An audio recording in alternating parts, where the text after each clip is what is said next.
നടിയെ ആക്രമിച്ച കേസിൽ റിമാൻഡിലുള്ള നടൻ ദിലീപിനെ കസ്റ്റഡിയിൽ ആവശ്യപ്പെട്ട് പോലീസ് ഇന്ന് കോടതിയിൽ അപേക്ഷ സമർപ്പിക്കും.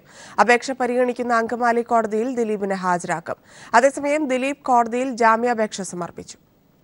ആലുവ സബ് ജയിലിൽ റിമാൻഡിലുള്ള ദിലീപിനെ കസ്റ്റഡിയിൽ വേണമെന്നാവശ്യപ്പെട്ട് അന്വേഷണ സംഘം ഇന്ന് അങ്കമാലി കോടതിയിൽ അപേക്ഷ സമർപ്പിക്കും.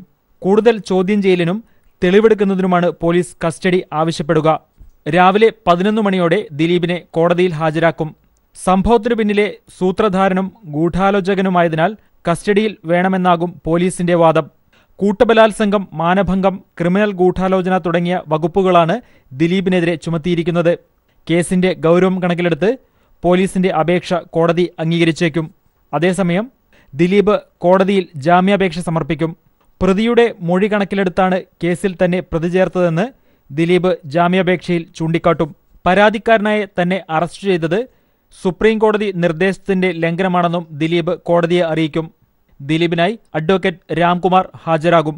കേസിൽ കാവ്യമാധവനിൽ നിന്നും പോലീസ് ഉടൻ മൊഴിയെടുക്കും. ADGP B. സന്ധ്യയുടെ നേതൃത്വത്തിലായിരിക്കും മൊഴിയെടുക്കൽ. News bureau, Kochi.